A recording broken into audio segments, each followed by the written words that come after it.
Well, the snow might have been real pretty this morning. There's a whole bunch of tasks that have to be done now. Some you haven't done in a few days.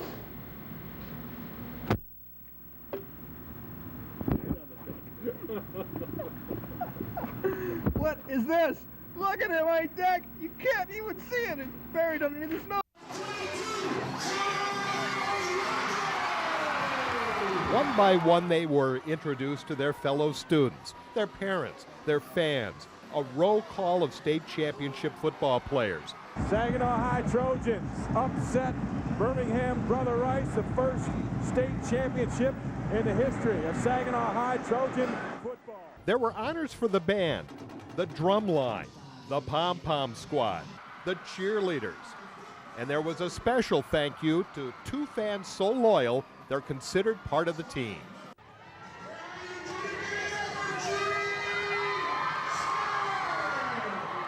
48-year-old Judy Smith moved to the neighborhood near Saginaw High 9 years ago, went to a game, and never stopped going.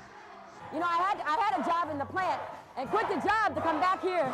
At the beginning of the playoff season, we said we have to say it, believe it, and do it. And guess what?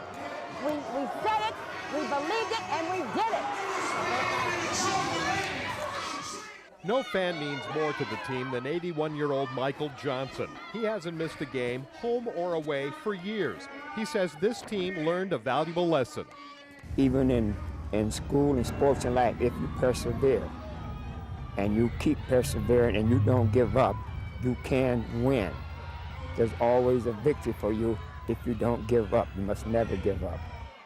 Michael Johnson and Judy Smith will have plenty more to cheer about.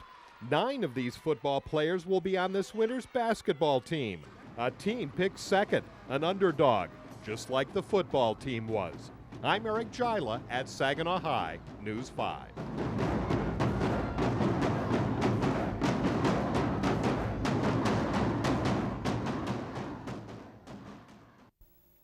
It's sad, you know.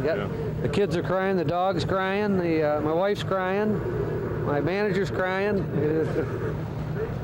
But what are you going to do? I can't do anything. Levi's owner Dave Coffey surveying the rubble that was his thriving business last night. The fire got in the area above the bar, and it just, wind picked up, and it just took it right through. We had tons of wood, and that didn't help. I mean, the guys did their, and the weather didn't help. I mean, these guys worked their tails off out here.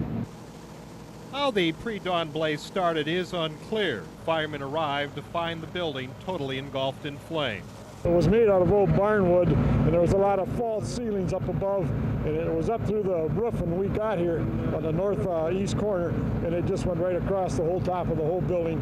Weather conditions certainly hampered your fighting the fire this morning, didn't it? They were standing, for some reason, either the sewer plugged up or the storm sewer plugged up or something. And we were standing in knee-deep water most of the time trying to fight this fire.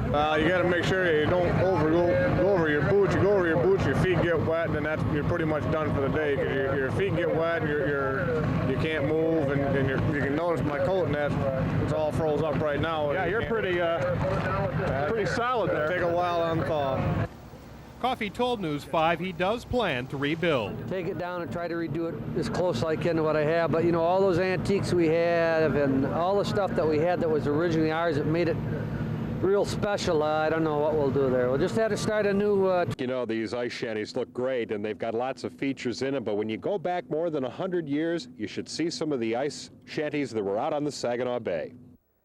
Newspaper accounts from as far back as the 1870s describe these shanties photographed on the Saginaw Bay by an unknown photographer, now contained in the collections of the Bay County Historical Society. Some were 2 stories high, with several rooms inside. They were called fish houses, and huge ice boats were used to reach them. Each winter, hundreds of families would take to the ice, 10 miles or so from shore, to build Fish Town. Holes were cut big enough to drop the same nets used in the summer, with trout as the main catch of the day. To support the families, stores and markets were also set up in Fish Town. On the Saginaw Bay, they were called fish houses, but in other parts of the country, they were known as shanties, cottages, bobs, huts, or shacks. Well, nowadays they've got these powered devices to cut the holes, but there's a lot of other comfort features in the ice shanties of today. Board! Board! The rail fans came from all over Michigan, young and old, alone or in groups, for the first trip or for one of many. They came because they love trains. Hear that whistle? That's a song in America. Think of all of them. Chattanooga Choo Choo, Casey Jones. I've been working on the railroad. People sing songs about trains. They don't sing them about airplanes or cars. That's because it's trains that turn people on.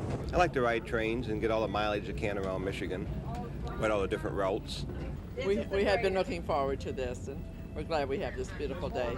Yeah, it's different because kids at school, I tell them about it, and they can't see it really what it would be like on here. But it's great. It's fun. You meet new friends. Like I've never known her because we live quite a far away, so it's fun. Yeah, we do these trips like once a month maybe over the summer.